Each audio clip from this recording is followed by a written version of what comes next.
문성화입니다. 지나가던 문과생입니다. 최근 몇 번 인터넷 방송 스트리머들을 다루며 행복한 시간을 보냈더니 문득 떠오른 사람이 있었습니다. 예, 썸네일로 보고 들어오셨을 오킹님입니다. 전편에서 인서트거리를 찾다가 오랜만에 봤는데 이거 시간이 지나긴 했지만 이야기거리가 되겠더라고요. 맨주먹으로 시작해서 정점에 올랐던 인터넷 방송판의 길이나 그리고 스캠코인에 올라타서 구라치다가 가열차게 나락으로 직행한 라끈한 엔딩까지 저는 오늘 오킹님의 부활 주문이 왜 개같이 실패했더랬는가를 분석해보려 합니다.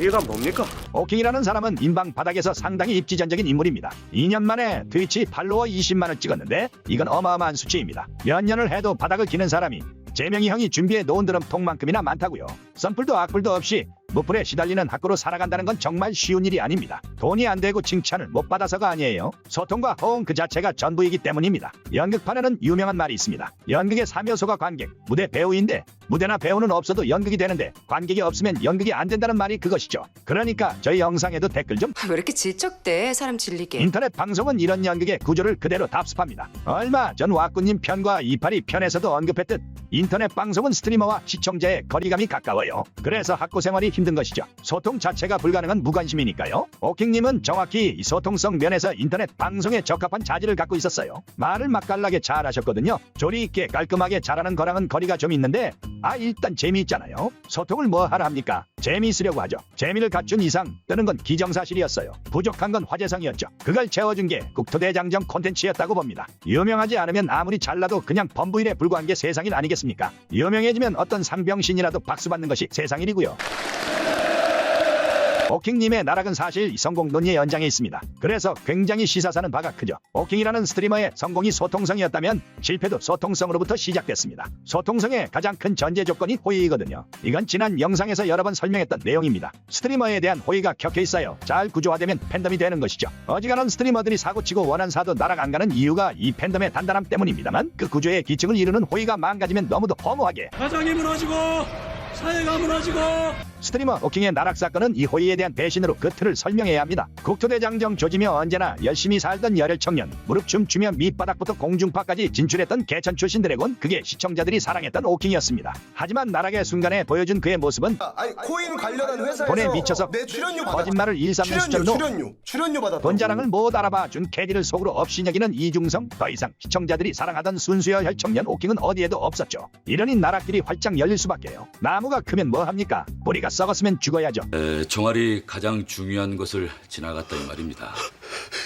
NFT 사건이 왜 그렇게 중대한 문제였냐면 그것도 할 말이 있죠. 이건 이입의 결과입니다. 당시 시청자 중에 코인 투자하는 사람이 없었을까요? 네, 코인의 시대 어설픈 자는 살아남을 수 없는 그 정글 속에서 그들이 스캠코인 작전 세력에게 한 번쯤 안 털려봤을까요? 이러면 이거 완전 전세 사기 당한 판사님에게 재판받는 또 다른 전세 사기범 꼴이 됩니다. 더 이상 직접적인 피해 사실 유무는 중요치 않아요. 나의 이익을 위해 너의 보호한다는 자유주의적 연대이고 이게 곧 공분이죠. 이 공분의 발작 버튼을 꾹 누르는 악에 대해 내가 악의로 맞서지 않을 이유가 없잖아요. 누가 내 오른쪽 뺨을 치거든 왼쪽 뺨마저. 예수님 지금 나오시면 제가 곤란합니다. 여튼 위너즈 코인 게이트의 문제는 돈이라는 겁니다. 돈은 현실이거든요. 도덕적으로 주문이 있어도 내 가치관과 달라도 시간이 지나면 그냥 잊고 용서하게 됩니다. 사람이 그리 모질지 못해요. 근데 돈을 털렸다는 건 현실에 도장 쾅 찍은 꼴이라 이게 쉽게 용서가 안 됩니다. 그래서 그 후과가 오래가죠. 그래서 지난 6월 11일 6개월의 법칙도 한참 넘어선 1년도 더 넘긴 시점에 복귀였음에도 대차게 욕 처먹고 괭침당한 것이죠. 돈은 실전이니까요. 이래서 세상 천지의 새끼 빼앗긴 암컴이랑 지갑 털린 조선인만큼 위험한 짐승이 없습니다. 내 돈 내놔 이 개같은.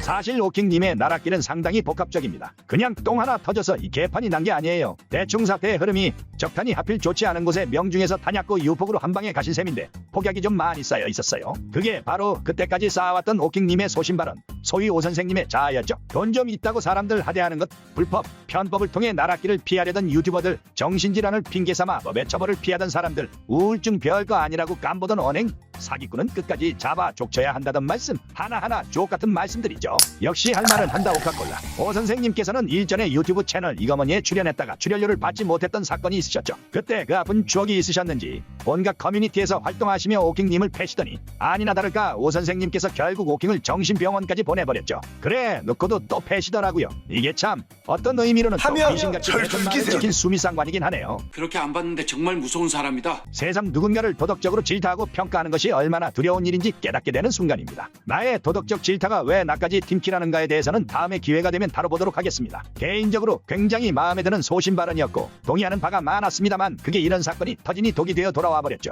사실 이 마법관 놀이만 안 했어도 오킹님이 이 정도로 매서운 나랏길을 걷진 않았으리라고 봅니다. 깨어있고 양식 있는 이야기를 꺼냈던 만큼 자신의 부도덕함에 돌아오는 화살도 매서워졌으니까요. 지난 11일 복귀 실패 이후에 어떻게든 다시 복귀하신 것 같던데 이야 생명력이 질기긴 하네요. 거의 뭐 아스팔트 햄스트링에 로켓 꽂고서 꽃피운 민들레를 보는 기분입니다. 비록 불미스러운 일이 있었지만 잘 견디고 잘 털어내고 잘 반성하시고 행복하셨으면 좋겠네요. 모두가 행복할 수는 없지만 누구나 행복을 추구할 권리는 있으니까요. 힘내십시오. 영자, 영자, 영자. 구독과 좋아요, 알림 설정 부탁드리며 저는 마저 지나가 보겠습니다.